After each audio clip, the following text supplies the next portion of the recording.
ওই সম্রাট, শোন এদিকে।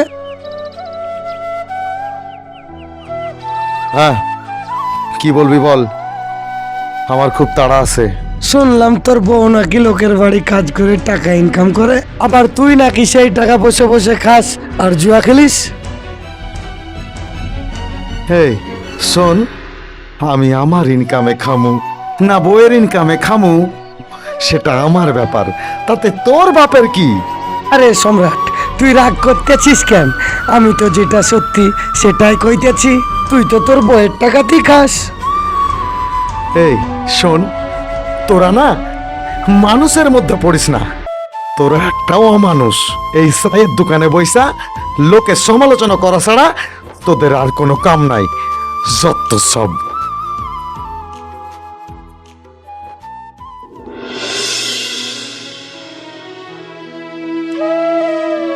সোনালি, হে সোনালি, কই রে?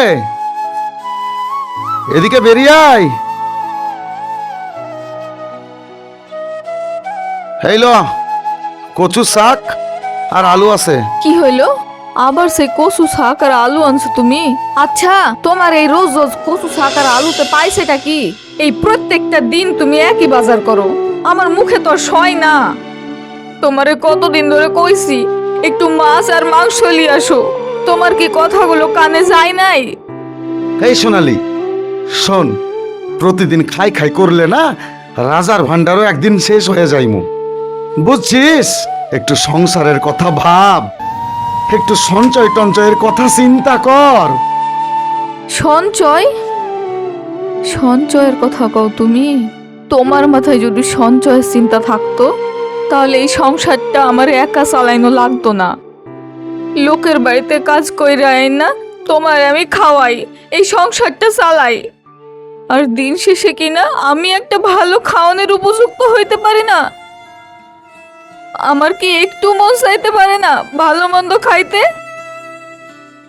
যখনই একটু ভালো মন্দ খাওয়ানো লেগে বলি আর তখনই তুমি সঞ্চয়ের খোটা দাও আমারে। এই আমাকে কি করতে হইমু সেটা আমি তোর কাছ থেকে শিখুম? যেটা কইছি সেটা করগা। এই নে, যা রান্না করগা। তুমি মানুষ না, তুমি একটা অমানুষ। সংসারের প্রতি তোমার কোনো মায়া নাই। আমি তোমাকে অভিশাপ দিতাছি, তোমার সংসার একদিন ধ্বংস হইয়া যাইবে, সাথে তুমিও ধ্বংস হইয়া যাইবা, বুঝছো? ও, তার মানে তোর লগে আমার এখন বুঝা কথা কইতে হইমু? যা আমার চোখের সামনে থেকে দূর হয়ে যা।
এই সোনালি, এদিকে একটু শোন।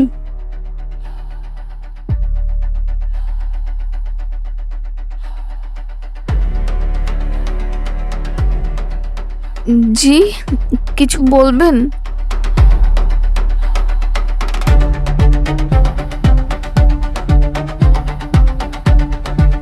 তোমার বাড়িতে অনেক কষ্ট, তাই না?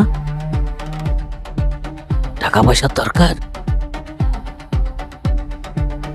যদি আমি তোমাকে বেশি টাকা দিই, অনেক বেশি, তাহলে একটা ছোট্ট কাজ করবে? কি কাজ?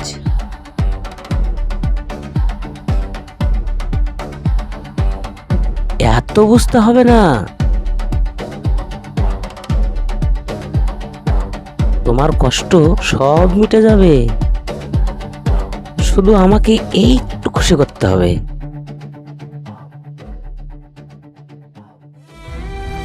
শুনুন বাবু, আমরা গরিব হতে পারি, কিন্তু আমরা ইজ্জত বিক্রি করি না। এই, কোথায় যাচ্ছ? কাজ তো এখনো শেষ করোনি। শুনুন বাবু, পেটের জন্য কাজ করি, ইজ্জতের জন্য নয়। আজ থেকে আমি আপনার বাড়িতে কাজ করব না।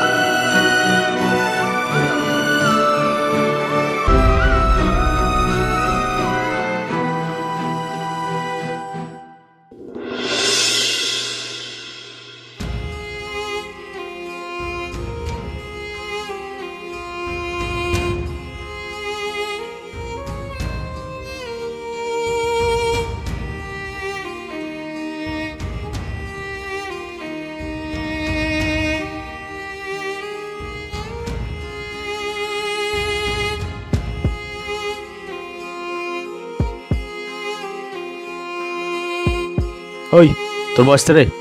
ধুস শালার বউ, এমনিতে হেরে হেরে শেষ হয়ে গেলাম, আর লেওড়ার বউ আর বউ। তুই আবার জুয়া খেলতে বসছিস? তুই এই নেশাটা ছাড়বি না না? তোকে কতবার বলছি জুয়া ছাড়, জুয়া ছাড়, জুয়া ছাড়। সংসারটা ভাঙা যাইতাছে, সংসারে চাল নাই, ডাল নাই, আর তুই এই জায়গায় আইসা আমার কামাই করার টাকা দিয়ে জুয়া খেলতেছস। তুই জানিস না, যখন আমি কামাই করতে যাই তখন মানুষ আমারে কি কয়? ওই দেখ, জোয়ারি সম্রাটের বউ কামাই করতে যায়, আর তুই সেই টাকায় এমনি উড়াস। হেই, আপনারা থামেন তো। হেই শালি, এত কথা কইস কেন? তোরে কি আমি এত কথা কইতে কইছি? তুই আমার বউ, আমি তোর স্বামী। আমি কি করুম না করুম তোকে জিগাইয়া করুম? মারতেছস না? মার, নে মার, আরো মার। আমার শরীরের ব্যথা আমি একটু পরেই ভুলে যাইমু, কিন্তু আমার মনের ব্যথা কি দিয়া ভুলমু বলতে পারিস? তোর এই কাজকর্মের জন্য সংসারটা একদিন ভাঙা যাইমু, আর তুই সারা জীবন পস্তাবি। শালি মেজাজটাই নষ্ট করে দিল। এই চলো শুরু করো।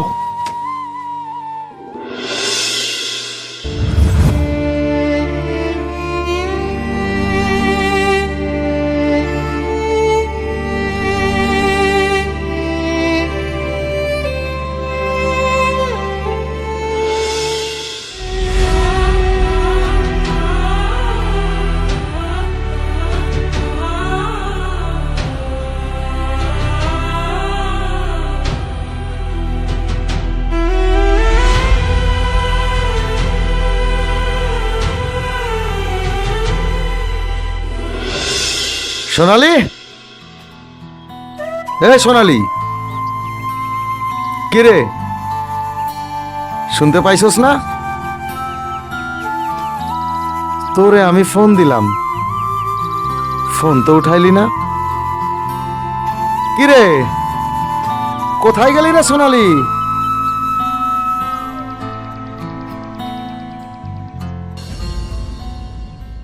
প্রিয় সম্রাট, তোমারে আমি অনেকবার চেষ্টা করতেছি বদলাইতে। ভেবেছিলাম সংসার মানে দুজন মিলে সুখ দুঃখ ভাগাভাগি করা, কিন্তু তুমি আমার শুধু কষ্ট দিছো। দিনরাত খাইটা ঘরে টাকা আনছি, আর তুমি সেই টাকা উড়াইছো জুয়ার নেশায়। তার চেয়েও কষ্টের কথা কি জানো? তুমি আমার কোনো সময় সম্মান করনি, ভালোবাসার বদলে দিছো আঘাত। তাই আমি এই সংসার থেকে বিদায় নিলাম। ভালো থেকো তুমি।